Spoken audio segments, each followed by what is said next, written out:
Ok, donc moi, par rapport à la question, ce qui me vient comme ça, c'est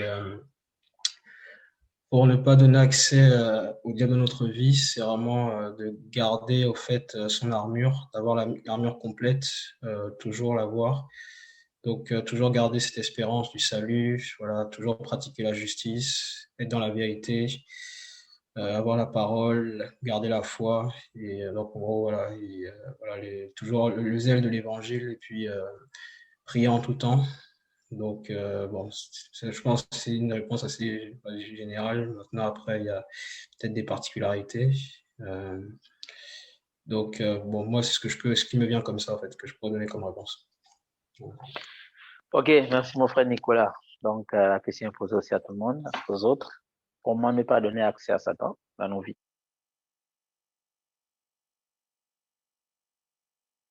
D'abord, est-ce possible de ne pas donner Euh, accès à Satan dans nos vies? Et puis, voilà, on peut aussi voir la question comme ça. Mais comment ne pas donner accès à Satan dans nos vies? Et Fabrice? en fait, moi, je voulais répondre par rapport à ce verset de 2 Pierre 1, à partir du verset 3. Euh, bon, je voulais juste faire une courte lecture, je sais pas si vous partagez l'écran, mais je préfère lire, en fait, que de partager. En fait, ça dit comme cette divine puissance nous a donné tous ceux qui regardent à la vie et à la piété, au moyen de la connaissance précise et correcte de celui qui nous a appelés, au moyen de la gloire et de la vertu, au moyen desquels nous sont données les plus grandes et précieuses promesses, afin que, par leurs moyens, vous deveniez participants de la nature divine, ayant échappé à la corruption qui est dans le monde par la convoitise, ou pour cette raison, or pour cette raison aussi, y apportant en outre tout empressement, fournissez à votre foi la vertu, et à la vertu la connaissance, et à la connaissance le contrôle de soi, et au contrôle de soi à la patience la piété, et à la patience l'amour fraternel, et à l'amour fraternel l'amour. Car si ces choses sont en vous et se multiplient, elles ne vous rendent pas paresseux ni stériles pour la connaissance précise et correcte de notre Seigneur Yahushua Mashiach, car en celui en qui ces choses n'y sont pas présentes est aveugle et ne voit pas loin, ayant oublié la purification de ses anciens péchés. C'est pourquoi, frères, sœurs, frères, efforcez-vous plus en plus à affermir votre vocation à votre élection, car en faisant ces choses, vous ne trébucherez jamais en fait. En fait, c'est, comment dirais-je, je donne ce passage en fait pour montrer que c'est en faisant ces choses-là en fait que effectivement nous garderons déjà de beaucoup que ce soit de l'asiveté, de beaucoup de choses en fait, de penser aussi à que notre cœur aussi soit rempli de beaucoup de choses, d'autres choses qui ne sont pas, qui sont peut-être de la terre et qui ne sont pas, enfin qui sont légitimes, mais que forcément sont pas les choses les plus prioritaires quoi. Mais que si par contre on cherche à s'efforcer plutôt à fermer notre vocation, c'est-à-dire à nous remplir vraiment d'une atmosphère, si je peux dire ça comme ça, du Seigneur, du ciel, en fait, effectivement, on pourrait se garder, en fait, enfin, de beaucoup de choses, en fait, qui nous amèneraient effectivement à donner accès voilà, au diable, à Satan, voilà, dans nos vies, en fait. Ou bien qu'est-ce qu'il faut faire pour ne pas donner accès au diable? Bon, déjà, ce que je peux dire, c'est le passage de Matthieu. Veillez et priez afin de ne pas tomber en tentation. D'accord, Donc, veiller, prier. Veillez et prier, en fait. Ne pas donner, D'accord. pour ne pas tomber dans la tentation, en fait. Donc, quand on tombe dans la tentation, c'est qu'on a donné accès à l'ennemi. Oui, alors, bonjour encore. Bonsoir, mon frère. Ouais, ouais. Ben, qu'est-ce que je peux dire? En fait, moi, je pense que pour la question qui est posée, il y a beaucoup de versets dans la parole. Voilà. Je pense comme ça à Philippiens. Pourquoi? Philippiens 4, verset 8, qui dit enfin, que tout ce qui est pur, tout ce qui est honorable, tout ce qui est digne de louange, voilà, soit l'objet de nos pensées.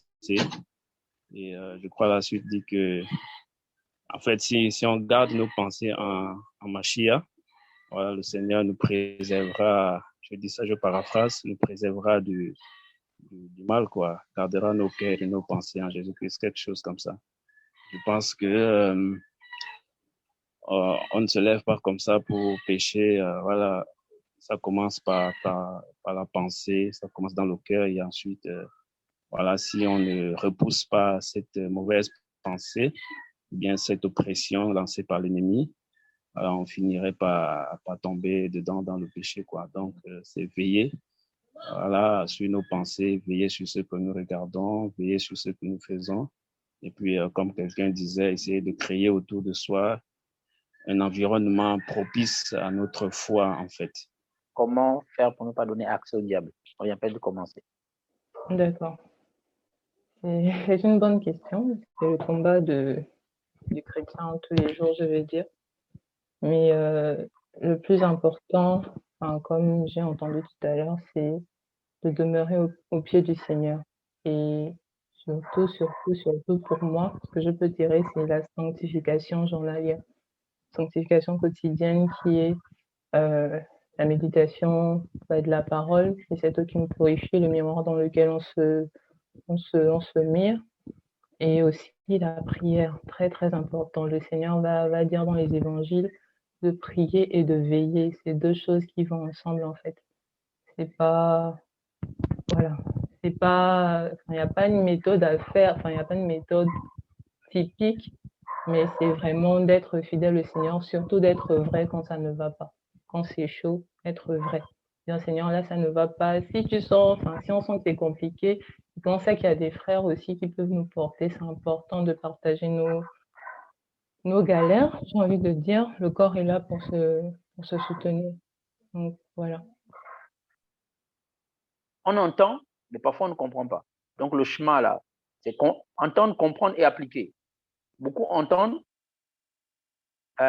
d'autres entendent et comprennent, d'autres entendent, comprennent et appliquent, mettent en application. Mais beaucoup restent, on a entendu. Et lorsqu'on entend la parole, c'est bien. Mais la Bible nous dit que voilà, la mettre en pratique, c'est encore mieux. Parce que quand on entend cette parole, c'est parce qu'il y a des situations qu'il faut appliquer cette parole, dans lesquelles il faut appliquer cette parole. Ok, j'ai la foi. Bon, j'ai la foi, oui, on t'enseigne sur la foi. Mais cette fois-là, il y a une situation qui va venir éprouver ta foi. Cette situation, ça peut être le manque de manger à la maison. Ça peut être le fait qu'il n'y a pas le travail. Depuis longtemps, ça fait que c'est le fait que tu ne travailles plus, ça fait que le fait que voilà, ton contrat arrive bientôt à échéance, mais ta foi sera éprouvée. C'est le fait que peut-être que voilà, tu loues et puis le bailleur te dit bon écoute, tu n'as plus que 2 mois, tu libères ma maison, ou bien dans la semaine prochaine qui arrive, tu libères ma maison, ou tu n'as pas de quoi payer ton loyer. Tu fais comment?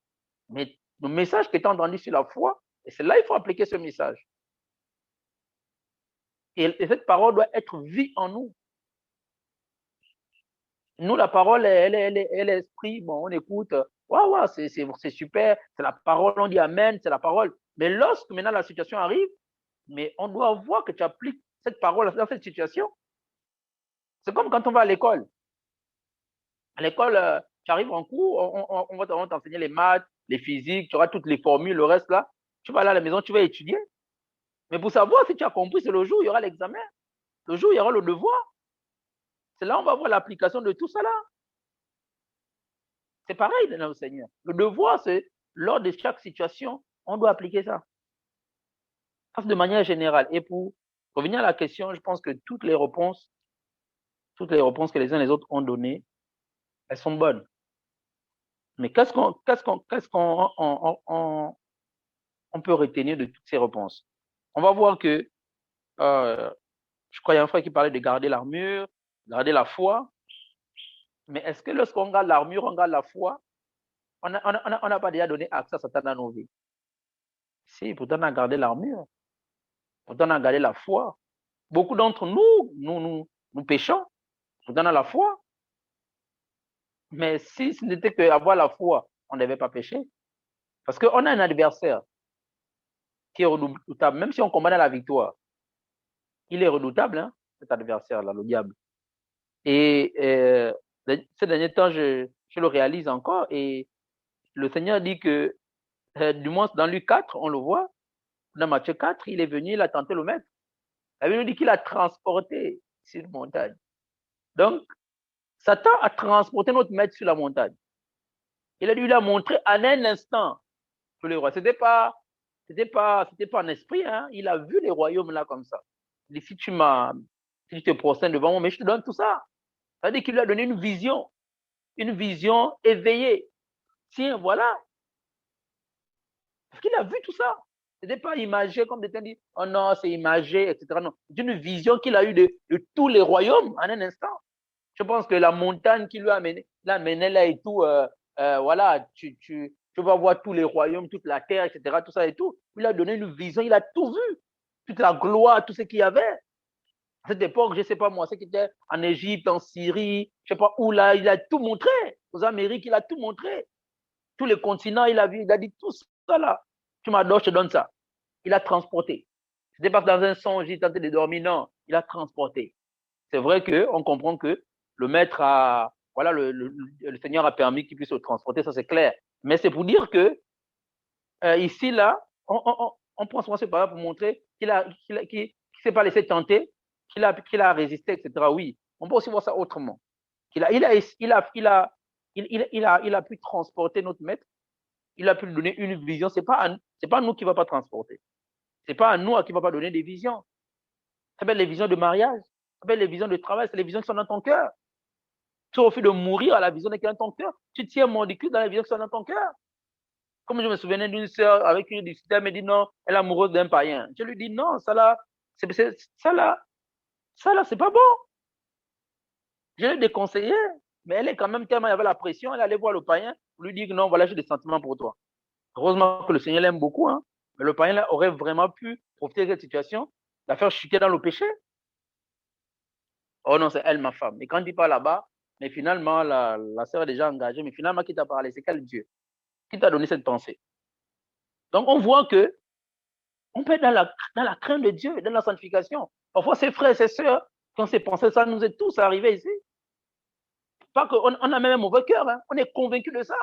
On est convaincu de ça. Surtout le problème du mariage, là. Et quand les frères mettent leur bouche ou les sœurs mettent leur bouche là-dedans, ça devient compliqué. Ah, on ne sait même plus. Tu vois, le frère, la sœur réagit de cette manière parce que le cœur est déjà emballé. Mais c'est Dieu qui t'a dit, mais quand tu es allé là-bas, ce n'est plus ça. Parce que nous tous, on donne toujours accès à Satan à un moment donné dans nos vies. Tu peux t'énerver, la colère, quelque chose. Mais par la colère, tu as donné accès. Est-ce que c'est pour autant que tu ne pries pas? C'est pour autant que tu ne jeûnes pas? C'est pour autant que tu ne médites pas? Si, mais tu viens de t'énerver. Donc oui, il y a la discipline pour ne pas donner accès à Satan. Tu peux être dans les jeûnes multiples. Jeûne multiple, retraite. Tu sors d'une retraite d'une semaine.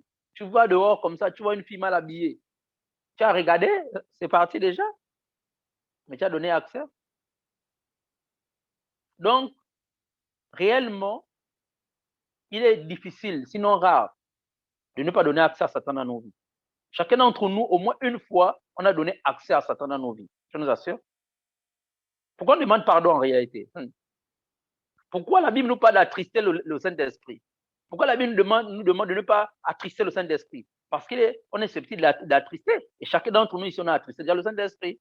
Pourquoi la Bible nous parle de ne pas éteindre le Saint-Esprit? Parce que lorsqu'on demeure dans une situation, on est susceptible d'éteindre le Saint-Esprit. Voyez-vous? Et chacun d'entre nous, on a déjà attristé le Saint-Esprit. Ça veut dire que si on attriste le Saint-Esprit, ça veut dire qu'on a déjà donné plus ou moins accès à Satan dans nos vies. Ça veut dire qu'on a commis quelque chose que le Seigneur n'aime pas et le Saint-Esprit nous interpelle là-dessus. Et moi, la réponse à cette question, comment ne pas donner accès à Satan, j'ai envie de dire, on donne souvent accès à Satan, d'une manière ou d'une autre, même sans te rendre compte. C'est pourquoi parfois quand on prie, on dit, Seigneur, révèle-moi l'état de mon cœur. Seigneur, montre-moi des choses qui sont cachées. Et puis tu te dis, tiens, tu as vu telle personne, la dernière fois quand tu avais fait ça, tu l'avais regardé comme ça, tu avais manqué du respect. Tu dis, oh Seigneur, pardonne-moi. Tu viens maintenant demander pardon à la personne. Donc j'ai envie de dire, après coup, comment ne plus donner accès à Satan? Simplement, c'est par la repentance, par le pardon en fait. Le pardon de nos fautes, de nos péchés. Et malheureusement, beaucoup donne accès à Satan parce qu'il demeure dans ces choses-là et ne demande pas pardon au Seigneur. Donc, j'aimerais ce soir nous parler du pardon, la puissance du pardon. Pas le pardon, oui, le pardon entre, il y a le pardon vertical et horizontal. Vertical, c'est entre le Seigneur et nous, et horizontal entre nous et les hommes. Voilà, mais je sais que généralement, on est souvent prompt à demander pardon au Seigneur. Seigneur, je te demande pardon. Seigneur, je te demande pardon, etc. Ça veut dire que là, on bloque l'accès à Satan dans nos vies par le pardon, en fait. Mais on ouvre, il y a une voie qui est ouverte dans la relation horizontale. Ça veut dire entre les hommes et nous. On a souvent du mal à pardonner. On a du mal à demander pardon. Parfois, on demande pardon au Seigneur, on a du mal à pardonner notre frère. Mais là, je nous assure qu'on a accès Satan a pleinement accès dans nos vies. On peut prier, on peut gêner, on peut rechercher tout ce qu'on veut. Il y a une voie qui est là. Il y a un boulevard dans nos vies. Le manque de pardon. On va prendre Matthieu 6. Je vois que tout le monde connaît cette prière-là. Tout le monde connaît cette prière, Matthieu 6. Et c'est une prière que nous, on a même beaucoup faite. Parce que la majorité d'entre nous, on a commencé chez les catholiques. Du moins, on avait souvent les parents catholiques. Et c'est notre Père. Notre Père. Et voilà, il y a deux prières chez les catholiques. Notre Père, le Je vous salue Marie. Mais c'est le Notre Père qui est une prière biblique, parce que c'est dans la parole. Le Seigneur nous recommande de le faire, le Notre Père. Je crois Matthieu 6, à partir du verset... Ouais, à partir du verset 9. Voici donc comment vous devez prier. Notre Père qui est aux cieux, que ton nom soit sanctifié, que ton royaume vienne. Dans l'autre version, on dit que ton règne vienne. Que ta volonté soit faite comme dans les cieux, aussi sur la terre. Donne-nous aujourd'hui notre pain qui nous suffit chaque jour, notre pain quotidien. Et remets-nous nos dettes, pardonne nos offenses. Comme nous aussi, nous avons remis à nos débiteurs. Comme nous aussi, nous avons pardonné à ceux qui nous ont offensés. Ne nous amène pas à la tentation, ne nous soumets pas à la tentation, mais délivre-nous du mal, car c'est à toi qu'appartient dans tous les âges la puissance et la gloire. Amen. Tout le monde s'arrête souvent à cette prière. Votre Père Céleste vous pardonnera aussi. Mais si vous ne pardonnez pas aux hommes, votre Père ne vous pardonnera pas non plus vos offenses. La Bible est claire là-dedans. Pourquoi je disais qu'on ne va pas forcément prendre beaucoup de passages. La Bible est claire dans Matthieu 6, versets 14-15. Généralement, nous, on s'arrête souvent, on prend Matthieu 6, verset 9 jusqu'au verset 13. On dit Amen. La prière termine là. Il y a une suite qui est indispensable. Ça veut dire que ici, là, ce n'est pas une option, pardonner. C'est une obligation. On n'a pas d'autre choix que de pardonner. On n'a pas d'autre choix que de pardonner, frères et sœurs. Pour ne plus donner accès à Satan dans nos cœurs, dans nos vies, on a besoin de pardonner. Frère, on a besoin de pardonner. Déjà, il y a comme je disais, parce qu'il y a le pardon par rapport au Seigneur. Il y a le pardon par rapport à nous-mêmes. Il y a le pardon par rapport aux autres. Il y a des personnes même, c'est entre eux-mêmes, ils se culpabilisent. Ils se culpabilisent, mais ils ont besoin de se pardonner. De savoir que Yeshua est mort à la croix, tout est accompli. Comme dernièrement, un frère me disait, non, il n'arrive pas, c'est compliqué pour lui, il voulait que je prie pour lui. J'ai dit, non, frère, prends Colossiens 2, regarde. Il a effacé l'acte. Nous sommes libres. Nous sommes libres dans le Seigneur. Réalise que le Seigneur a tout vaincu à la croix. Tu n'es plus esclave. Tu n'es plus esclave.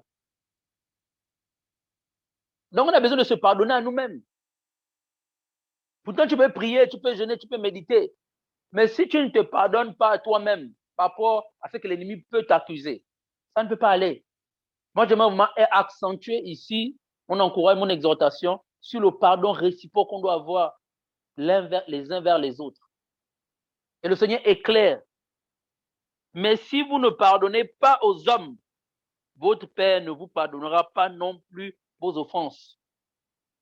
Si toi, tu as du mal à pardonner, et t'assures que quand tu avais le Seigneur, oh Seigneur, pardonne-moi parce que j'ai regardé la pornographie, pardonne-moi parce que j'ai convoité. En fait, le Seigneur n'écoute même pas ça. Il te regarde, il dit, ah, regarde-moi ce comédien-là, cet hypocrite-là. Et nous, c'est ça. Et c'est une gangrène. Ça mange nos cœurs, le manque de pardon, frère. Vous savez, ça, c'est un principe, c'est un fondement qui doit être dans nos vies, dans nos cœurs. Le pardon. On n'a pas dit ici, là, si ton frère, ce qu'il a fait était juste ou pas juste. Même si c'est la haine, même si c'est la jalousie, la Bible dit de pardonner. En fait, on n'a pas d'autre choix que de pardonner. Notre salut en dépend. Vous voyez jusqu'où ça peut aller. Le reste, là-bas, on va régler ça après. Moi, je pardonne d'abord. Après, je peux m'asseoir avec la personne. Même si la personne a calomnié mon nom, je dois pardonner. Parce que mon salut en dépend. Parce que si le Seigneur ne te pardonne pas, comment vas-tu être sauvé? Tu ne peux pas être sauvé. Ici, il n'est pas question, est-ce que Chadi a raison et tout? Est-ce que Fabrice a raison? Non, ici, ce n'est pas question d'avoir raison ou d'avoir tort. C'est question que je dois pardonner. Parce qu'effectivement, tu peux avoir raison. Les gens t'ont gaspillé tellement le nom, ils t'ont tellement blessé que ton cœur est tellement déchiré. Bah, humainement parlant, mais tu as raison. Dans les deux cas, mais tu as raison. Mais est-ce que c'est parce que tu as raison que tu ne dois pas pardonner? Non.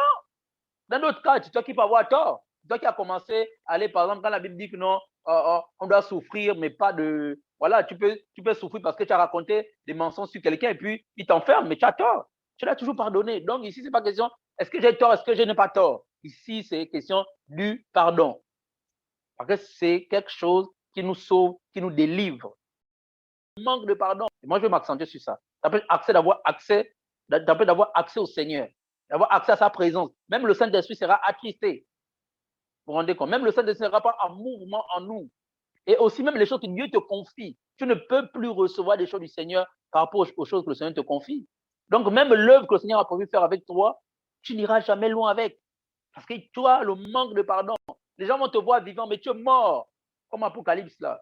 Ils se font passer pour des vivants, mais ils sont morts. On est mort. À l'intérieur, on est mort. Spirituellement, on est mort. Le manque de pardon appelle la mort spirituelle en nous. On ne se rend pas compte, hein? Mais je vous assure que c'est terrible. Et on entend des langages, non, il m'a fait ça, ils m'ont blessé, ils m'ont cassé, oh mon cœur, oh mon cœur, oh mon cœur. Frère, sœur, quand il s'agit du salut, hein, personne n'ira et dira devant le Seigneur que je n'ai pas été sauvé à cause de tel. Non. La Bible dit, portez votre croix et suivez-moi. Le Seigneur le dit chaque jour. C'est ça. Même si c'est injustement qu'on t'accuse, tu dois pardonner. Tu dois pardonner. Je ne sais pas, chacun d'entre nous, nous vivons des cas qui peuvent être compliqués. Tu dois pardonner. Parce que le manque de pardon entraîne quoi? Les œuvres de la chair, entraîne les œuvres démoniaques, les œuvres des ténèbres dans nos vies. Merci Seigneur. Galates, voyons, dans Galates 5. Galates 5. Galates 5, à partir du verset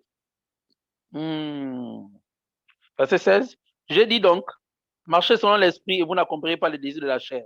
Car la chair a des désirs contraires à ceux de l'esprit et l'esprit en a de contraires à ceux de la chair. Ils sont opposés entre eux afin que vous ne fassiez point ce que vous voudriez. Si vous êtes conduit par l'esprit, vous en êtes point sous la loi. Verset 19. Or, les œuvres de la chair sont manifestes. Les œuvres de la chair sont évidentes. C'est l'adultère, la relation sexuelle illicite, l'impureté, la luxure sans bride, l'idolâtrie, la sorcellerie, les inimitiés, les querelles, les jalousies, les animosités, les esprits de parti, les divisions, les sectes, les envies, les meurtres, l'ivrognerie et les orgies. Je vais relever certaines choses quand même, certaines œuvres, la chair qui peut venir du manque de pardon dans nos cœurs. On parle d'ici là des inimitiés, les querelles, les jalousies, les animosités, les esprits de parti, les divisions, les sectes, les meurtres. Donc, on peut arriver jusqu'au meurtre parce qu'on a le manque de pardon. Puis la Bible dit quoi? Tuer avec la langue. Parce que quelqu'un, tu n'as pas aimé la manière dont la personne t'a parlé, tu commences à mener, à le vilipender. Il faut qu'on le tue. Il faut qu'on le tue avec la langue. Pourquoi? Parce que dans le cœur, tu as l'amertume. Dans le cœur, tu as l'amertume dans le cœur. Dans le cœur, tu as la rancœur. Rancœur, qui vient du cœur. Tu gardes la personne dans le cœur. Tu jalouses la personne. Le manque de pardon. Ça veut dire que le manque de pardon entraîne les conséquences qu'on visite, qu'on peut voir, les actions que tu as posées, les œuvres de la chair là-dedans. Les querelles. Parce que tu n'as pas pardonné ce que le frère t'a dit. Tu es par exemple en train d'enseigner et puis un jeune se lève et dit non, mon frère, ça c'est pas la parole, ça c'est pas la Bible. Tu dis comment un petit comme ça peut me dire ça? Et là, boum, dans le cœur, tu gardes déjà en cœur dans le cœur. Tu as dit quoi? Le petit veut me challenger? Moi, lancer l'église locale? Comment ça? Jamais? Et puis tu vas mettre ça sous l'impolitesse, même si le petit est impoli. Ça, c'est d'abord entre lui et le Seigneur. Mais toi d'abord, règle d'abord ton cœur avec le Seigneur. Réglons nos cœurs avec le Seigneur par rapport aux situations qui peuvent nous amener à avoir le manque de pardon. C'est ça le plus important. C'est pas d'abord ce que l'autre a fait. Oui, le jour où tu as manqué de respect. Oh oui, il a fait ceci, il a fait beaucoup de choses. Oui, tu peux aller amener le nom de la personne vers tout le monde, même si c'est vrai. Mais quel est l'état de ton cœur?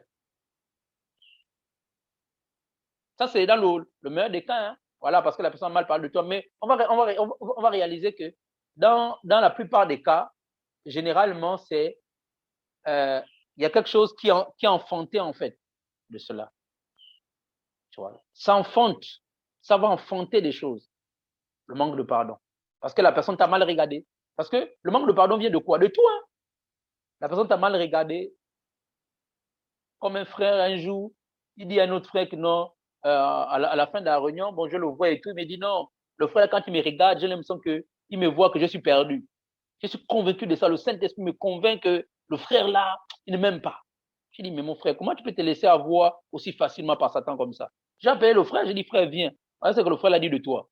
Même le frère était choqué, il dit, comment ça? Tu as eu la pensée là-haut? J'ai dit, mon frère, et puis tu t'es dit, tu es grand, tu es ancien. Mais vois ton frère, dis-lui ça, que lorsque je te vois quand tu me regardes, j'ai l'impression que tu me vois comme un perdu. J'ai l'impression que tu vois que je ne crains pas Dieu. Regarde tout le temps là, les mois que tu as laissés là. Là, comment Satan t'a eu? Et soit disant, il dit, non, je suis convaincu par le Saint-Esprit. Mais Satan nous balade. Et pourtant, la personne connaît la parole. Hein. C'est un ancien, il est marié, il a les enfants. Mais comment Satan peut jouer avec toi comme ça? Ça peut être un ressentiment. J'ai le ressentiment par rapport à quelqu'un. Il y a des personnes qui sont, par exemple, qui n'aiment pas forcément discuter. Moi, je me souviens, un jour, une sœur, voilà, à la fin de la réunion, je l'ai saluée. Apparemment, selon elle, je ne l'ai pas bien saluée parce qu'elle voulait que je la salue longuement, que ça me reste à ma mère, je ne sais pas quoi. Mais elle a dit à un frère, non, le frère là, il est bizarre. J'ai l'impression que voilà, elle a commencé à dire les choses. Et l'ancien est venu me voir, il m'a dit ça, il rigolait même, quoi. Il m'a dit, mais les gens ont des problèmes. C'est-à-dire que rien qu'un ressentiment, tu laisses ça dans ton cœur. C'est-à-dire que tu n'es même pas sûr de ce que tu avances. Mais tu laisses Satan jouer avec toi. Tu laisses Satan te manipuler. Parce que tu gardes ça dans le cœur. Oh non, la personne m'a fait ça. Non, moi là, tu ne peux pas laisser ça. Parce que c'est le manque de pardon. Hein. Il ne faut pas d'abord voir les grandes choses. Oh, la personne c'est pas moi. La personne m'a frappé dessus ou la personne m'a escroqué. Non, ça passe parfois sur des petites choses. Tu t'es trompé au niveau de l'église locale. Quand tu te lèves pour enseigner, il faut aussi accepter qu'on te recadre. Mais toi, tu es le super ancien ou le super frère qu'on ne doit pas recadrer.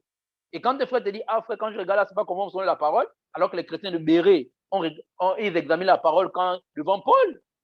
Alors que Paul a dit à Pierre que non, il était dans l'hypocrisie, il ne doit pas manquer de respect. Mais toi, un frère va te dire que tu es dans l'hypocrisie, surtout si il est moins âgé que toi, moins d'années de conversion que toi, c'est fini, ton cœur s'emballe. Oh non, il est orgueilleux, comment il peut me dire ça? Voilà, tu gardes déjà. Tu gardes. Et puis après, tu as dit, mais tu te souviens de ce que tu m'as fait il y a 1 an, il y a 6 mois. Ça veut dire que on n'a pas encore pardonné. Mais tout le temps que tu n'as pas pardonné depuis 1 an là, le Seigneur aussi, tout ce que tu as fait là, selon Matthieu 6, c'est vraiment qu'il invente, mais tu n'as pas été pardonné. Parce qu'en réalité, le pardon, c'est quoi? Ça veut dire que la Bible nous parle du pardon comme la réconciliation avec le Seigneur, comme il a annulé nos fautes. Parce que j'ai une parole, je crois, dans le proverbe, nous dit, je ne me souviendrai même plus de leurs péchés. Ézéchiel nous parle qu'il a effacé nos péchés. Donc ici, là, on parle de complètement effacer nos péchés. Voyez-vous? Donc, le Seigneur efface nos péchés. Il ne se souvient plus de nos péchés. Donc, ça veut dire que si quelqu'un m'offense, si j'ai pardonné, en fait, le curseur est remis à 0. C'est-à-dire que la prochaine fois qu'il va encore m'offenser, ça sera la première fois. Ce ne sera pas la deuxième ou la troisième fois. Mais nous, on ne remet pas les curseurs à 0. Or, le Seigneur remet à chaque fois les curseurs à 0 nous concernant. Lorsqu'on se masturbe, on demande pardon au Seigneur, non? Il ne se souvient plus de nos péchés. Quand le Seigneur dit qu'il a effacé l'acte, il a effacé tout. Donc, quand on vient à lui, il ne se souvient pas que non, on a péché autrefois. Et chaque fois qu'on demande pardon, il oublie, il efface. Je ne dis pas que non, un frère va te faire du mal, et puis voilà, tu vas oublier, tout ça et tout, mais tu ne le retiens plus dans ton cœur. Il y a une différence entre pardonner et oublier. Parce que oublier, ça veut dire que tu es amnésique, tu vas oublier. Quelqu'un qui t'a escroqué des millions, tu vas oublier qu'il t'a escroqué. Mais tu l'as pardonné dans ton cœur. Maintenant, tu avances, tu es maintenant vigilant. Tu veilles maintenant les prochaines fois qu'il te dit non, frère, fais-moi un prêt. Tu dis, ah mon frère, moi j'ai plus envie qu'on rende les choses compliquées, tout ça là et tout. Voilà quoi, moi je ne peux plus avec tout ce qui est arrivé là, c'est tout. Ou bien si tu te demandes, je sais pas moi, 10 000 euros, tu dis, ah je ne peux pas te faire ça, moi je te donne 1 000 euros. Parce que tu te dis, ah ben voilà, tu veilles peut-être, oui. Tu n'as pas oublié, parce qu'on n'est pas amnésique, non. Pourquoi aujourd'hui, il y a même le Seigneur qui nous amène à nous séparer de certaines personnes? Parce qu'il y a des personnes qui ont fait des choses qui sont terribles. Imagine quelqu'un qui te dit ton ami, il amène ton nom, il commence à raconter partout. Il invente ses histoires sur toi. Mais toi, tu dois pardonner. Mais est-ce que tu dois oublier? Non. Ça veut dire que moi, je te dis, ah Seigneur, c'est moi qui forçais cette relation dans la chair. Tu m'as révélé pour moi le vrai visage de la personne parce que ces choses-là m'ont été pour mon bien. C'est vrai que ça m'a fait mal, mais peut-être que moi, j'étais aveuglé par les sentiments que j'avais pour cette personne. Elle m'a trahi, je pardonne. Mais c'est un moyen aussi de me séparer de la personne. Tu te sépares. Tu te sépares de la personne, ne veut pas dire que tu n'as pas pardonné. Voilà, ça c'est la parole. Mais les gens, les frères, les sœurs ne veulent pas pardonner. Ils nous disent qu'on ne veut pas pardonner. Moi, je me souviens, un frère, il venait, chaque fois qu'on se voyait, il me parlait d'autres frères mal. Oh non, tu as vu ce qu'il a fait, il a fait ceci, il a fait cela. Et ce qu'il disait, même le Saint-Esprit atteste que non, c'est vrai ce qu'il a dit. Mais je lui dis, c'est quoi le but? Pourquoi tu me dis ça? Je dis, est-ce que tu ne vois pas que ton cœur, il y a un problème? Oh non, mon cœur n'a rien. Je dis, si ton cœur est blessé, ton cœur est blessé, tu as du mal à pardonner. Peu importe ce qu'ils t'ont fait, mais le fait que tu prends, tu amènes ça, 1, 2, 3, 4, 5, 6 personnes, tu fais qu'amener, ça montre l'étendue de ton cœur.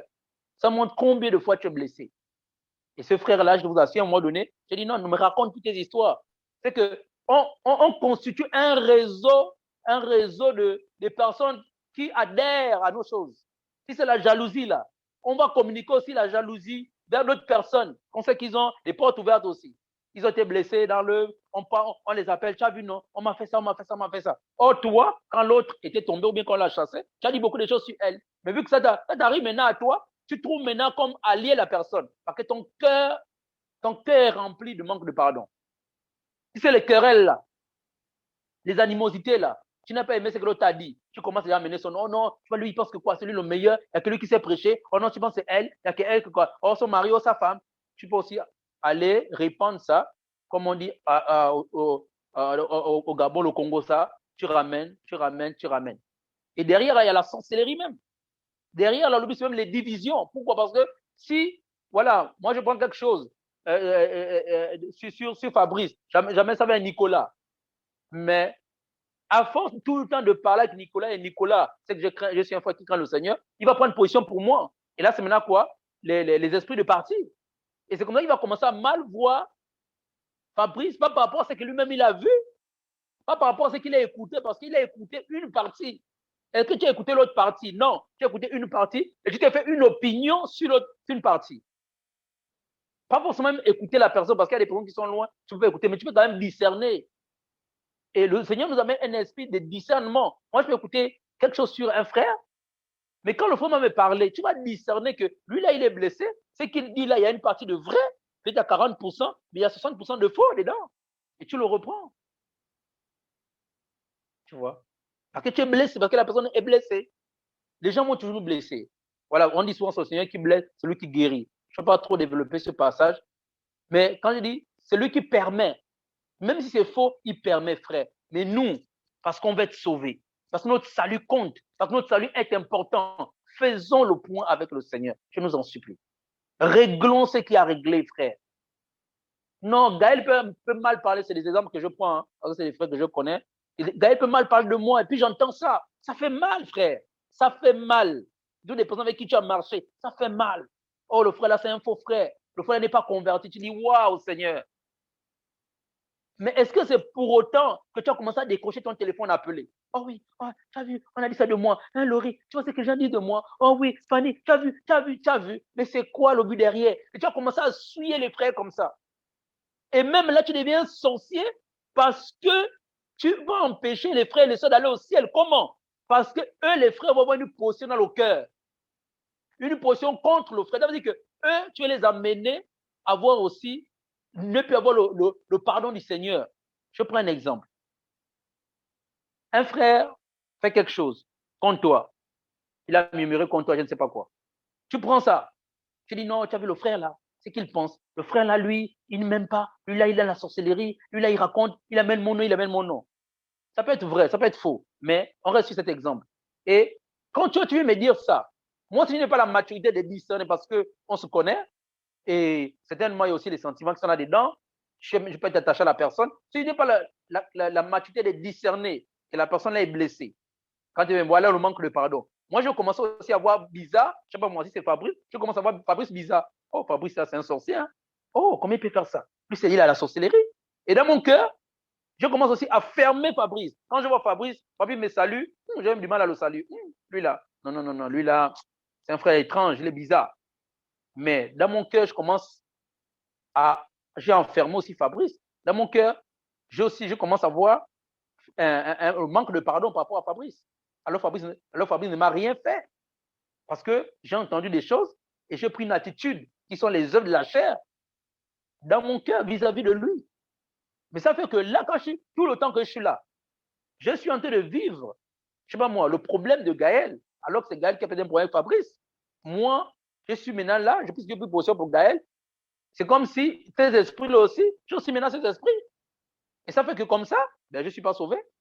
Si le Seigneur revient là, il va dire qu'est-ce qui est dans ton cœur contre ce frère. Alors qu'en réalité, je ne suis pas censé, humainement parlant, je vais dire, je ne suis pas censé avoir des problèmes avec ce frère. Je dis humainement parlant.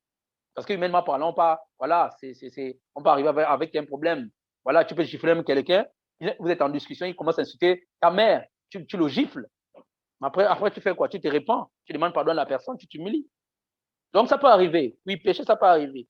Mais on ne doit pas.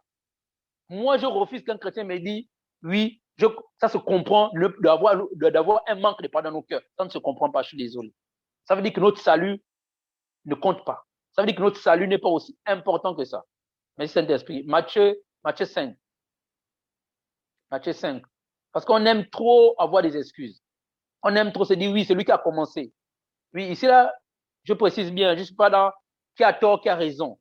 Mais que nous dit la parole par rapport au pardon? Nous devons pardonner. Peu importe les situations, nous avons l'obligation de pardonner tout le monde. Matthieu 5, je crois pas du verset 23 là-bas plus bas. Voilà, la Bible nous dit ici, si donc tu apportes ton offrande à l'autel et que là, tu te souviens que ton frère a quelque chose contre toi, laisse là ton offrande devant l'autel et va te réconcilier d'abord avec ton frère. Et alors viens et présente ton offrande. Si j'ai bonne mémoire, je crois, Romains 12, 1, 2, nous dit que nous devons offrir, Romains 12, 1, 2, voilà. Dieu vous aide donc, frères, par les compassions d'Élohim, à offrir vos corps en sacrifice vivant, saint, agréable à Élohim. C'est votre service sacré, spirituel. Donc, on doit offrir. Donc, quand il dit ici, là, dans Matthieu 5, là, si on peut revenir dans Matthieu 5, ici, quand on nous dit qu'on doit, c'est notre offrande, là. D'abord, nous-mêmes, qui sommes une offrande. D'abord, nous-mêmes qui sommes d'abord une offrande. Nous-mêmes, nous sommes une offrande devant le Seigneur. Nous sommes une offrande. Mais comment tu vas aller prier alors que tu gardes quelqu'un dans ton cœur? Ça, c'est la sorcellerie. Comment vas-tu prier en pensant que le Seigneur va exaucer ta prière alors que toi, tu gardes quelqu'un dans ton cœur? Mais ta prière ne va pas monter. Je suis désolé de nous le dire. Ma prière ne montera pas, frère. Parlez même pour ceux qui sont mariés. Ah, ça, on aime, c'est fort, hein. On va dire non, avant de dormir, il faut qu'on se demande pardon. C'est pas avant de dormir.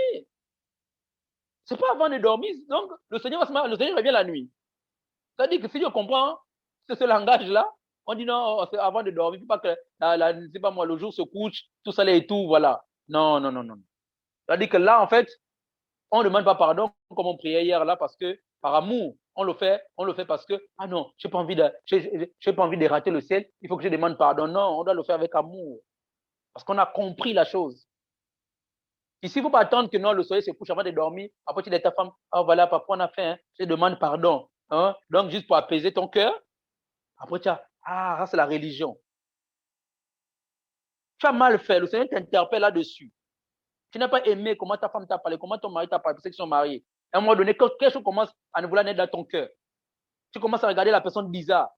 Après, tu as dit, ah, je te demande pardon, vous en discutez. N'attends pas que, oh, si ça peut-être là, tu te dis, Donc, ça veut dire que, comme par exemple là, si on prend l'exemple du Gabon, la nuit au Gabon, ici, là, généralement, 19h, il fait nuit.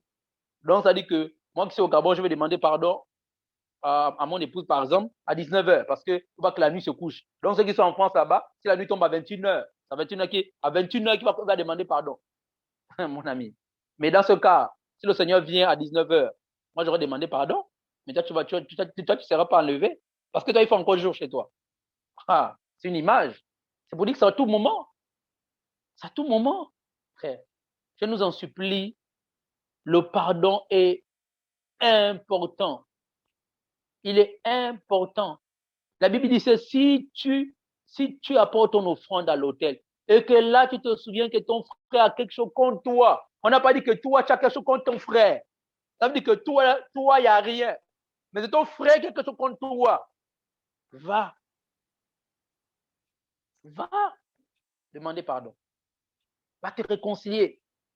Parce que dans le combat, le mot réconcilier, là, va te réconcilier. Il y a le pardon qu'il a dit non. Parce que ça nous a réconciliés à travers l'œuvre de la croix par son sang. Donc, il nous a pardonné nos péchés. Donc, il y a le pardon à la réconciliation. Va! Ça veut dire que tu participes aussi à sauver l'autre. Mais il faut que ça soit sincère. Il faut que ça vienne du cœur. Mais en ce moment, je peux discerner, je peux voir des faux pardons. Qu'est-ce qu'on appelle un faux pardon? Le frère t'a fait quelque chose en 2019. Vous avez demandé pardon. Mais tu entends l'histoire sort en 2021. Tu es choqué. Tu dis, oh, qu'est-ce qui se passe? On a l'impression qu'on est maintenant le FBI. On a des dossiers sur les personnes. Moi, j'ai un maximum de dossiers sur Fabrice. On est là le jour où ça se passe mal, il déconne un peu, je sors les dossiers. Mais ça, c'est la sorcellerie. Désolé de nous dire ça.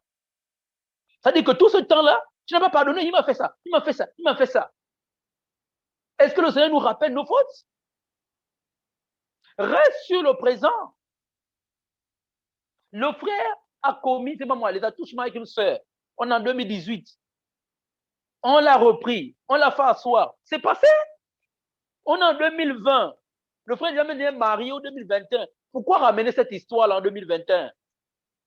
Pourquoi ramener l'histoire de 2018 en 2021? Oh, moi je le connais, le frère là. Mais il est tombé avec telle sœur. Mais quand il parle, on dit les choses du présent. Alors c'est des choses qui sont passées il y a 4 ans, 5 ans, mon frère. Ça, c'est la sorcellerie. Ça veut dire que tout ce temps, en fait, tu te réjouis du mal que l'autre a. Tu te réjouis que le frère tombe. Parce que si tu avais le pardon dans ton cœur, la notion du pardon, tu devais couvrir une multitude de péchés. Ça veut dire quoi? Même entre deux frères, quand c'est chaud entre les deux, tu dois être celui qui désamorce la bombe. Que frère, pardonnez-vous. Peu importe ce que l'autre t'a fait, pardonnez-vous. Frère, humilie-toi. C'est pas que tu dis oui, ah il a fait ça, ah il a fait ça. Ah tu te souviens, même en 2018, il t'avait déjà fait ça. Mais c'est déjà passé. La chose est déjà passée. Non, ma soeur, le pardon ne peut pas prendre plusieurs jours, plusieurs mois. En réalité, c'est nous, lorsqu'on laisse passer plusieurs jours, plusieurs mois, on s'expose à ne pas être sauvé. En fait, on s'expose à ne pas être sauvé. En fait, le pardon est instantané. dans l'idéal, merci Seigneur pour le mot, dans l'idéal, le pardon doit être instantané. Mais moi qui parle, hein, c'est des choses où c'est par la grâce du Seigneur. Il y a des fois, pas que moi, j'avais la haine vis-à-vis des personnes, mais quelqu'un qui te blesse, tu dis non, Seigneur, c'est pas possible. Tu es meurtri, tu te dis non. Et sans te rendre compte, parce que pour garder quelqu'un enfermé dans son cœur, dans la majorité des cas, c'est pas que non, moi je décide de ne pas pardonner. Hein. En fait, ceux qui disent que moi je décide de ne pas pardonner, ceux-là, c'est des sorciers conscients. Ils sont vraiment dans la vraie sorcellerie. Parce qu'ils disent, moi je décide de ne pas pardonner. Mais par des événements, par la manière où la personne fait les choses, ça peut faire que tu ne sais même pas que dans ton cœur, en fait, tu enfermes la personne inconsciemment, en fait. Ça veut dire que tu te dis, comment cette personne peut me faire ça? Tu vois, et tout le temps, tu vas te plaindre, Seigneur, comment la personne peut me faire ça? Seigneur, comment la personne peut me blesser? Seigneur, comment la personne peut me dire toutes ces choses-là? En réalité, dans ton cœur, tu es en train d'enfermer la personne. Pourquoi? Parce que tu restes, tu sais que la personne t'a fait, en fait.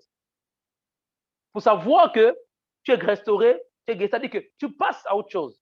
C'est-à-dire quand tu vois la personne, vous pouvez vous saluer, tu peux saluer la personne et puis vous n'êtes pas obligé de discuter comme si c'était les meilleurs amis, non? Tu le salues et puis voilà, simplement. Pas un vrai salut, hein? Pas que tu as encore les pincements dans le cœur. Tu vois? Pas que tu mets en réserve ce qu'il a eu à te faire. Et la prochaine, tu as dit non, tu vois, non, là il a encore refait ça. Non. Tu es passé, tu le reprends sur ce qu'il vient de te faire à l'instant présent. Pourquoi? Parce que comme on l'a vu dans Matthieu 6 là-bas, que si on ne pardonne pas, le Seigneur ne peut pas aussi nous pardonner. Mais si toi, tu ne pardonnes pas, là, je parle de manière, parce que le Seigneur prend des temps d'ignorance. Je parle des personnes, je parle des personnes qui savent que non, là, dans son cœur, a le manque de pardon. Non, quand on parle des blessures non guéries et le pardon, ici, les blessures non guéries feront en sorte aussi que tu ne pourras pas être sauvé. Pourquoi tu refuses que tes blessures soient guéries? Pourquoi tu refuses? La Bible est claire dans Colossiens 2. La Bible dit quoi? Le Seigneur a effacé l'acte qui nous condamnait. C'est pas, est-ce que c'est au fur et à mesure? On se convertit pas au fur et à mesure. Et dans le pardon là, le mot pardon aussi, dans l'une de ses définitions, c'est la nouvelle naissance. C'est-à-dire qu'on est réconcilié avec le Seigneur. Merci mon frère. Donc on voit ici là que tu ne peux pas dire que je suis dans les blessures non guéries et je vais être sauvé. Parce qu'on l'a vu dans Galates 5. Et ça, le faut compléter aussi que ça fait partie de l'amertume. On a vu que l'amertume fait partie de les œuvres de la chair. Et quand tu pratiques ces œuvres-là, tu demeures dans ces œuvres-là, tu ne peux pas être sauvé. Tu ne peux pas être sauvé. Ça veut dire qu'on doit prier le Seigneur. Seigneur, guéris mon cœur. Et je nous assure, si on est vrai avec le Seigneur guérit nos cœurs. Ça, c'est sûr. Moi, je n'ai aucun doute par rapport à cela. Moi, quand les témoignages, j'entends les gens qui disent les témoignages, non, ça, j'ai fait 2 ans sans le manque de pardon, et au bout de 2 ans, que le Seigneur m'a fait grâce pour me guérir. En réalité, les 4 ans là, les 4 ans et 11 mois là, tu ne voulais pas que le Seigneur puisse te guérir. Tu as gardé ça dans ton cœur. Tu as gardé, tu faisais que ruminer. Jusqu'au jour où tu as dit non, Seigneur, je lâche prise. Je pardonne. Parce que c'est ça, hein. Je lâche prise, je pardonne. Merci Saint-Esprit. La Bible nous dit quoi? Priez pour vos ennemis. Bénissez pour ceux qui vous persécutent. C'est fort cette parole. Comment vais-je prier pour mon ennemi? Je ne peux pas prier pour mon ennemi si je ne l'ai pas encore pardonné. Et la Bible dit, si toi, ça veut dire que derrière, c'est qu'on peut comprendre par rapport à cette parole, ça veut dire que si toi, tu n'as pas encore, si tu ne pries pas pour ton ennemi, ça veut dire que tu ne l'as pas encore pardonné. Et si tu ne l'as pas encore pardonné, ça veut dire que le Seigneur t'a pas aussi pardonné. On doit prier pour nos ennemis. Comment vais-je prier pour mon ennemi si je ne l'ai pas encore pardonné? Il dit, bénis ceux qui te persécutent. Comment je vais bénir celui qui me persécute si je ne l'ai pas encore pardonné? Parce qu'on dit un persécute, hein, ce n'est pas petite affaire. Hein. Ce n'est pas quelqu'un qui te critique ici et là. C'est lui qui te persécute. Comment vais-je prier pour celui qui me persécute? Comment vais-je le bénir si je ne l'ai pas encore pardonné? En réalité, quand je prie, là, je suis dans l'hypocrisie. Oh Seigneur, bénis celui qui me persécute. Mais je le retiens dans mon cœur. Je suis hypocrite. Seigneur, je prie pour mon ennemi. Fais-lui grâce. Non, c'est pourquoi aujourd'hui, on voit les personnes qui disent quoi? Qui sont même au milieu de nous. Comme on voit sur les affiches là, oh, il faut prier pour que ton sorcier meure. Beaucoup vont dans ces conférences-là parce qu'ils ont la haine dans le cœur. Parce qu'ils ont le manque de pardon dans le cœur. C'est de l'abondance du cœur que la bouche parle. Et dans leur abondance, là, il dit, ok, mon ennemi va mourir. Je vous assure, même nous, on dit quoi? Même nous, on dit quoi? Je pense que j'ai les mêmes ça sur le statut d'une sœur. On dit souvent quoi? Seigneur, il faut d'abord le frapper pour qu'il puisse comprendre. On est tous passés par là. Seigneur, pour qu'il puisse comprendre, il faut que ton jugement tombe sur sa vie. Mais quand tu parles comme ça, on dit quelque part, il y a un petit truc aussi quelque part. Il y a quelque chose quand même derrière qui te dit que il faut seulement que le Seigneur le frappe pour qu'il puisse comprendre. Parce qu'en réalité, on veut être justifié. On veut se justifier nous-mêmes. En disant, ah, tu as vu, non? C'est moi qui étais dans le vrai. Donc, c'est seulement quand le Seigneur va frapper la personne que ton cœur sera en paix, que tu vas pardonner. Donc, tout ce temps-là, si le Seigneur venait, tu allais où? C'est pourquoi je disais qu'ici, le pardon n'est pas conditionné par l'attitude de l'autre. Ici, le pardon est conditionné par notre pensée du salut. Parce que je vais être sauvé, je pardonne. Et c'est vrai que ce n'est pas facile. Tu vas t'efforcer à pardonner. Et après, tu pardonneras maintenant par amour, davantage par amour. Parce que tu vois que cette personne-là veut être sauvée. Parce qu'on dit, on ne souhaite pas l'enfer même à notre pire ennemi. Mais regardons comment nous, au milieu de nous, on prend les frères pour ennemis. Moi, dernièrement, j'ai dit à un frère, mes frères, avec qui on avait des soucis, il dit, frère, moi, je prie pour toi. J'ai dit, moi, je jeûne pour toi. Dis-moi si tu as déjà prié ou bien jeûné une seule fois pour moi. Il était incapable de me répondre. Tu te rends compte? Nous nous rendons compte et j'ai réalisé que, mais on prend même nos frères et nos sœurs comme des ennemis. Pourquoi? Parce que si tu pries pour ton ennemi, comme la Bible le dit, si tu bénis et que te persécutes, comment tu ne peux pas prier pour ton frère? Tu sais qu'il est frère, il a des manquements, qui t'a fait mal. Comment tu ne peux pas prier pour lui? Comment tu ne peux pas jeûner pour lui? Parce que tu as le manque de pardon. Parce que tu as l'amertume dans le cœur. Effectivement, ça revient maintenant de la vengeance spirituelle. On veut que la personne tombe aussi. Et nous refusons, en fait. Seulement, c'est nous qui refusons que le Seigneur puisse nous guérir. On dit non, non, non, non, Seigneur, enlève ça, n'enlève pas ça. Le Seigneur, c'est un gentleman, il ne va jamais te forcer. Je t'assure. Et la Bible nous dit dans 1 Corinthiens 11 que si nous nous jugeons nous-mêmes, nous ne serons pas jugés. Ça veut dire que si nous nous examinons, où j'en suis avec mon cœur. Parce que si on a autant de congossa, autant de rumeurs, autant de choses au milieu de nous, c'est l'état de nos cœurs. C'est les blessures qui sont dans le cœur, c'est l'amertume. Si un frère t'a blessé par rapport à sa manière de parler, parce qu'il y a par exemple des personnes qui ont une mauvaise éducation, qui arrivent dans le monde, il était un gars de la street, il arrive et tout, il commence à parler, et puis il te manque de respect, tu fais quoi? Tu dis, ah Seigneur, tu ne sais pas ce que je fais à ce jeune-là, mais garde mon cœur, parce que là, je sens que mon cœur commence à partir vis-à-vis de lui. Je prie, et quand le Seigneur m'a déjà restauré, c'est tranquille dans mon cœur, je peux maintenant voir le frère pour l'aider aussi. Ah frère, voilà, tu as parlé la dernière fois, je n'ai pas aimé tout ça et tout. Mais ça ne veut pas dire qu'il va accepter, par exemple, dans tout ce que tu vas dire, il va accepter. Il peut te dire, ah, laisse-moi ça, toi tu es charnel, hein? Toi tu as un petit cœur, oh laisse-moi ça. Et puis le gars il part, tu fais quoi? Tu vas craquer. Oh, je suis ton grand. Oh, comme un gars qui me dit, non, non, non, tu sais pas tu sais pas comment moi j'étais dans le monde, hein? Ah, moi je peux te faire mal là. J'étais choqué. Le frère qui était là était aussi choqué. Et ça m'a dit, Seigneur, est-ce qu'on entend nos langages même? Voyez-vous, je vous assure que beaucoup là, ils aimeraient avoir le Seigneur et avoir aussi, garder aussi, même ceux qui ont fait les arts martiaux là, quoi. Garder ça dans le Seigneur, pouvoir taper un peu, quelques coups de tête, quelques gifles là aux éléments. Mais ils savent qu'ils ne peuvent pas faire ça, sinon on va les dénoncer. Mais dans leur cœur, il y a ça. Pendant que tu parles, ils te gifler, là, ils te giflent dans le cœur. Ils te donnent beaucoup de coups de tête dans le cœur. Parce que le gars n'est pas d'accord. Parce que la personne n'est pas d'accord. Donc, c'est vraiment ça, en fait. Et nous devons pardonner. Moi, je reviens là-dessus. Quand on parle ennemi, c'est pas que c'est quelqu'un qui se cache. Je vais répondre à la question de Rose par rapport à ça. Quand on parle d'ennemi, c'est pas quelqu'un qui se cache. Hein? Un ennemi, tu sais que c'est un ennemi. Tu sais que c'est un ennemi. N'est-ce pas? On dit bien c'est un ennemi. C'est-à-dire qu'il ne se cache pas. C'est pas quelqu'un qui dit, ah, peut-être que c'est un ennemi. Non, c'est un ennemi. Quelqu'un, par exemple, un exemple simple. Tu es, je sais pas moi, tu es chrétienne, par exemple. Tu as ouvert une porte. Tu es marié, par exemple. Et la personne de ta famille, là, un jour, tout le temps, tu as des fausses couches. Tout le temps, parce que je sais pas moi, à cause de ton caractère, à cause des choses, tu as ouvert des portes. Et c'est la personne là qui te dit que elle vient te voir en te disant, moi que tu vois là, je suis une sorcière. C'est moi qui mange tous tes enfants. Même ton garçon qui avait 3 ans, 4 ans là, c'est moi qui l'ai tué. Tu as ouvert des portes, je t'ai frappé.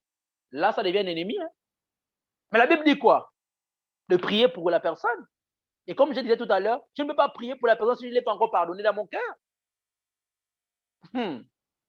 N'est-ce pas? Donc, dans ce cas, j'ai toutes les raisons pour ne pas pardonner. Les sorciers de tes familles te prennent bien. Ils te parce que tu as ouvert des portes, ils rentrent, ils frappent sérieusement. Le Seigneur permet. Regarde, tout ce qui nous arrive, c'est le Seigneur qui permet, je vous assure. Pour nous faire, pour nous donner des leçons, pour nous amener à nous séparer. Donc, ça, c'est un but. Il dit, c'est lui qui blesse, c'est lui qui guérit. Maintenant, si toi, tu refuses de pardonner à cause du mal que tu as reçu, tu vois, tu ne vas pas être sauvé. Moi, personnellement, je n'ai pas envie de parler des cas particuliers parce qu'il y a des cas qui sont vraiment touchants, qui sont très forts, mais je vais retenir ce qui est essentiel. Le Seigneur est clair. Il est capable de nous pardonner de tous nos péchés. Il est capable de nous consoler, de nous restaurer de tout ce que nous avons vécu. Même si tu as vécu un viol, la personne là qui t'a violé là, vit, tu dois pardonner cette personne. Ça ne veut pas dire que tu dois toujours aller vers la personne pour encore subir encore le viol. Non, mais tu dois pardonner. Mais tant que tu n'as pas pardonné, comment veux-tu te marier? Tu n'as pas pardonné par rapport au viol. Ça veut dire que toi, tu as déjà une image, tu auras une image des hommes par rapport à ce que tu as subi, vu que tu n'es pas encore guéri, tu n'es pas encore restauré. Et ce jour-là, même quand ton mari va te toucher, tu auras l'impression qu'il va te violer. Parce que les paroles que la personne a eu à te dire un jour, ton mari peut te dire, ça va déclencher des choses en toi. Une attitude qu'il va avoir, ça va déclencher des choses en toi parce que tu n'as pas encore été guéri, tu n'as pas encore été restauré. Donc, quand on dit, peu importe les situations que les personnes nous ont menées, la personne a tué tes parents, la personne est comme ça, là, il voit comme ça. Je vais prendre un autre exemple. La personne est comme ça, il y a une dispute avec ton père, la personne rentre à la maison avec le fusil, tire sur ton père, ta mère, ta petite soeur. Ça t'arrive à t'enfuir. La Bible dit que tu dois pardonner cette personne. C'est pas évident? C'est vrai, mais je dois pardonner. Mais tant que je garde, est-ce que le Seigneur ne sait pas ce qui est dans ton cœur? Oui. Pourquoi le Seigneur demande de pardonner? Parce qu'en fait, le Seigneur connaît ton cœur. Parce que le Seigneur sait que tu n'as pas la paix. Merci Saint-Esprit. En fait, le manque de pardon ne donne pas la paix, ne donne pas la joie. On est mort à l'intérieur, merci Seigneur. Il veut te communiquer la vie à travers le pardon.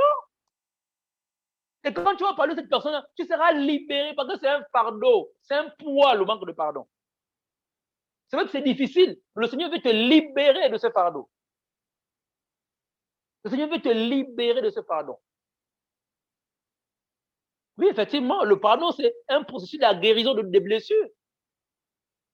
Tu ne peux pas vouloir être guéri sans pardonner. Frère, on a même vu des païens.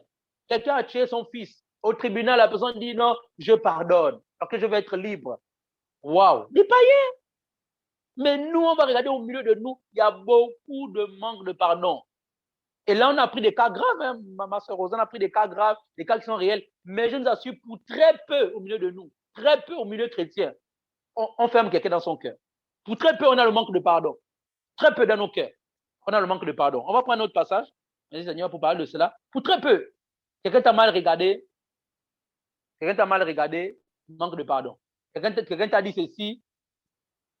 ceci, voilà le problème. En fait,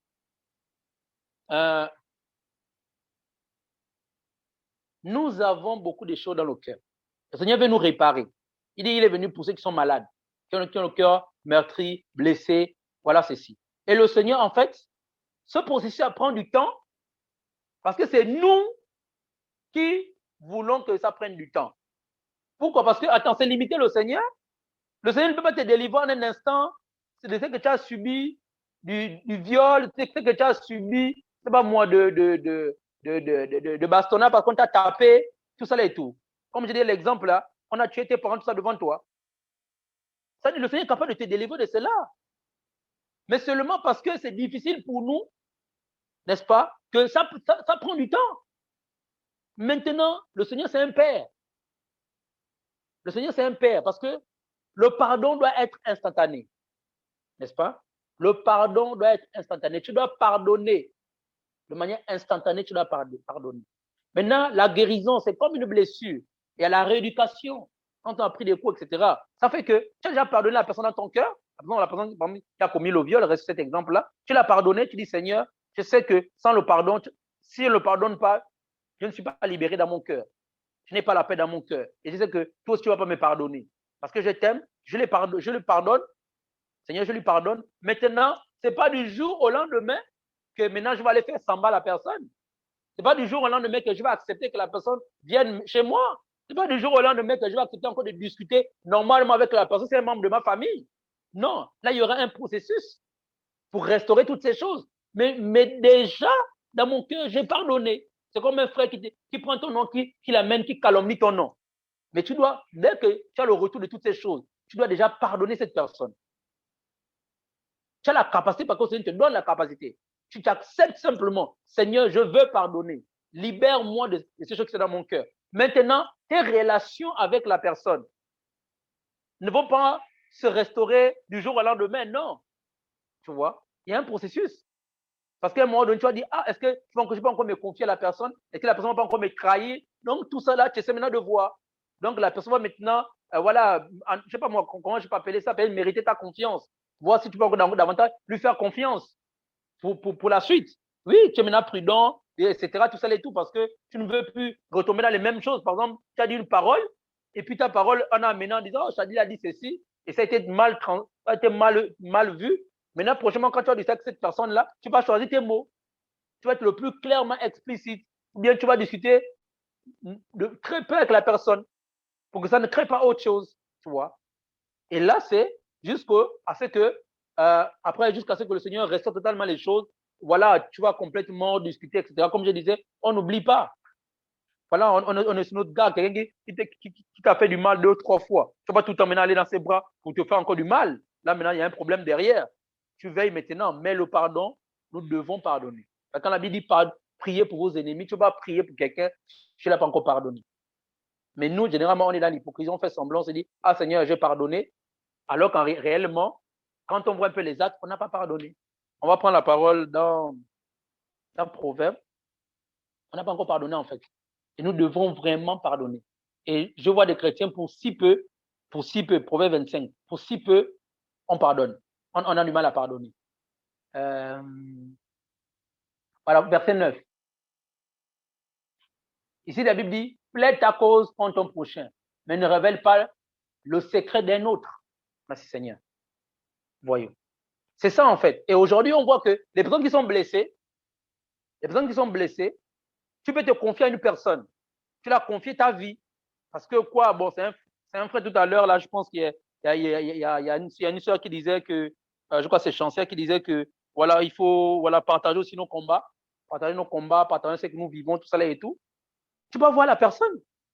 Tu dis, oh, voilà, je suis tombé dans la masturbation, ça ne va pas en ce moment, voilà. Tu te confies. Maintenant, un jour, il arrive que la personne, vous avez une embrouille, bien quelque chose que la personne n'a pas aimé. La personne va aller plaider sa cause en disant, oui, tu as vu ce que Shadi a dit sur moi, tout ça, c'est pas normal. Et la personne va commencer à révéler tous les secrets que tu as eu à lui dire. Il va sortir tous tes dossiers. Oh, mais tu sais, en 2020, il avait dit ça sur toi. Oh, mais tu sais, Shadi, on m'a donné, quand il est allé là-bas, il avait fait ceci. Oh, c'est quoi le but derrière? Parce que nos cœurs sont blessés. Parce que nos cœurs, il y a l'amertume. Parce que dans nos cœurs, il y a la rancœur. Parce que dans nos cœurs, en fait, les œuvres de la chair qu'on a vues là, c'est là-dedans dans nos cœurs. Vous vous rendez compte? On dit plaide ta cause. Ça dit que tu donnes ta version de fait. Qu'est-ce qui s'est passé? Ok, voilà, tu expliques. on voit ce qui s'est passé avec Chéra, et puis voilà, on n'a pas pu régler. Le frère intervient pour vous réconcilier, pour régler la chose. Mais tu vas pas commencer maintenant à dire tout ce que vous êtes dit. Quand la personne vient se confier en toi, tu balances maintenant toute la doc. Le but, c'est quoi? C'est de nuire la personne. Je suis désolé, ça le but. De nuire la personne. Parce que tu veux te venger, en fait. Derrière la vengeance. Et quand on n'a pas de vengeance, ça dit que dans ton cœur, il n'y a pas le pardon. Comment on peut vouloir voir un frère tomber? Parce que lorsqu'on fait ça, c'est parce que tu veux que la personne tombe. Ou bien la personne a dit des choses sur toi, tu as dit non, ce frère-là, tu appelles tout le monde, il faut le faire à soi, il faut le faire à soi. C'est quoi le but derrière? Parce que tu veux te venger. Parce que tu veux te venger. Au contraire, si tu veux aider la personne, tu peux appeler un frère pour dire, voilà, je plaide ma cause, voilà ce qu'il m'a fait. Mais quand je regarde toi, il a besoin d'être aidé. Et donc cette personne-là, etc., tout ça là et tout. Mais tu vas commencer à sortir tout ce qui s'est passé entre vous, les trucs qu'il est venu te dire, même contre les anciens, ou bien ceci, cela, alors que vous étiez dans une discussion, normalement, il a donné son avis. Tu prends maintenant cet avis-là pour dire, voici comment il est, voici ce qu'il a fait. Et derrière, vu que la personne n'est pas là, on va écouter ta version, et après toi, tu vas te réjouir. Parce que derrière, qu'est-ce qu'on recherche? On recherche à te réjouir. Hein? Parce que si le frère, on le fait à soi, ou bien son nom maintenant est parti, celui qui a mal parlé, etc., mais toi, tu es content. Tu es content, même si tu veux faire quoi que tu n'es pas content. Dans ton cœur, tu seras content. Tu seras content. Voyez-vous, tu seras content en fait. Donc, voilà un peu ce que je vais nous partager. C'est tellement un enseignement. C'était juste un encouragement, une exhortation. Et je crois que beaucoup d'entre nous, nous vivons ces choses parce que, voilà, beaucoup d'entre nous, on a aussi des choses à dire là-dessus. Voilà, pour laisser aussi la parole aux autres. En fait, moi aussi, je suis aussi édifié. En fait, on refuse dans nos cœurs. Quoi, la personne me connaît? Comment peut dire ça par rapport à moi? Moi, je l'ai vu venir là. L'orgueil.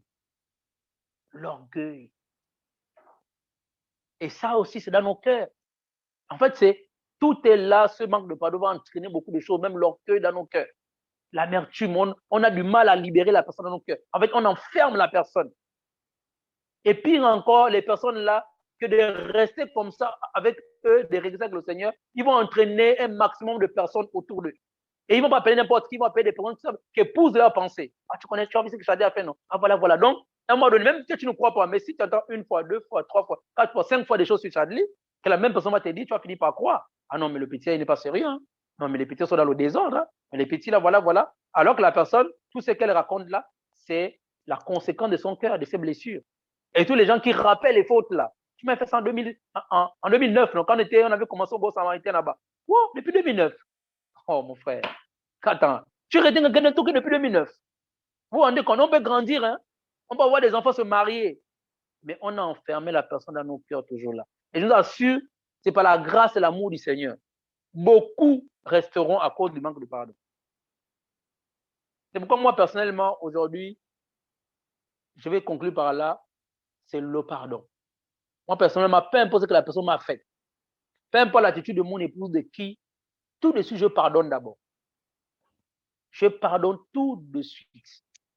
Maintenant, après, je peux maintenant régler mon problème avec la personne. Mais je sais que parce que mon salut est important, j'ai l'obligation de pardonner. Je pardonne.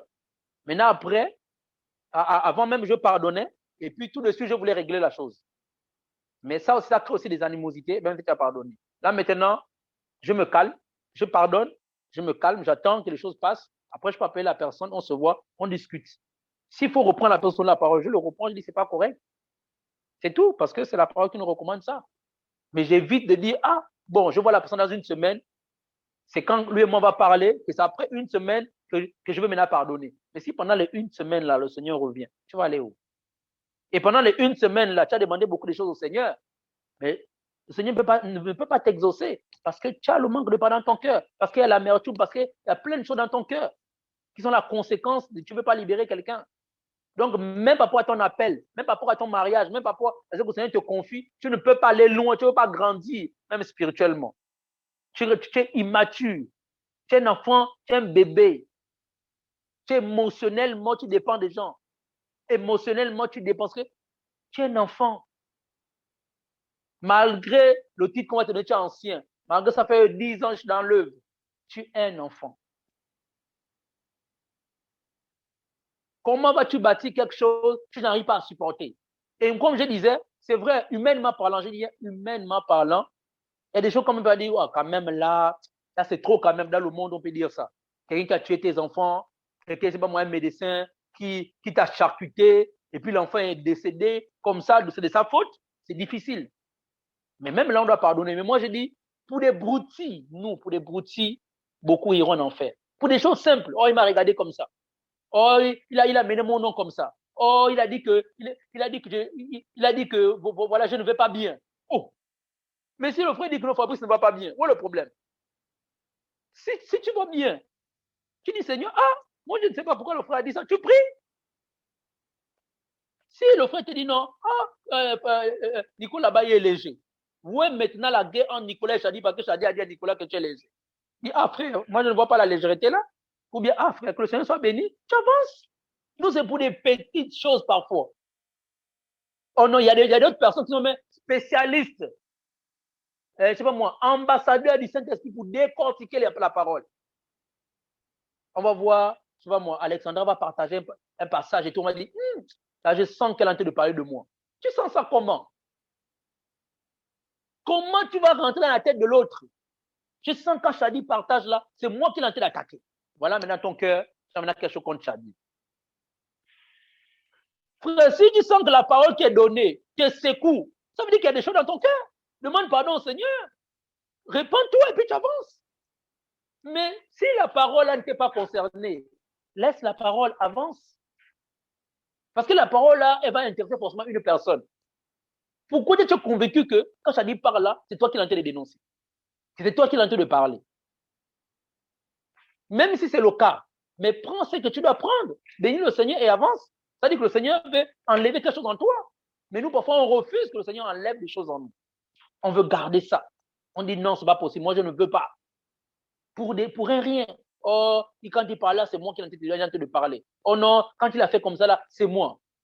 Oh non, la dernière fois, on s'est vu en route, il passe en véhicule, je l'ai salué, il ne m'a pas salué. Mais peut-être qu'il ne t'a pas vu.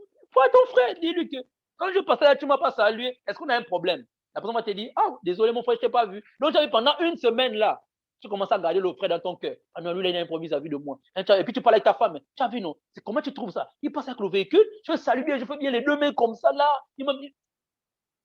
On se laisse embarquer pour rien. Donc, frère, retournez ce qui est l'essentiel. Pardonnons. Et si la chose, et passons aussi pour les petites choses. Mais si on sent que tout le monde n'a pas la même maturité ou bien le même niveau de foi, c'est ça que la chose bloque dans, on a pardonné, on a du mal à encore se sentir à l'aise, discutons avec la personne. C'est nous qui nous faisons des films. Maintenant, si la personne te dit que non, il n'y a rien alors qu'il y a quelque chose dans son cœur, ça ne dépend pas de toi. Si toi, tu vas demander pardon à la personne, que la personne te dit aussi que, mon frère, moi, je ne te pardonne pas parce que ce que tu m'as fait, tu ne peux plus rien faire. On dit, si cela dépendra de vous, voyez-vous. Donc, voilà. Je vais terminer par un passage dans Hébreux 12. Hébreux 12.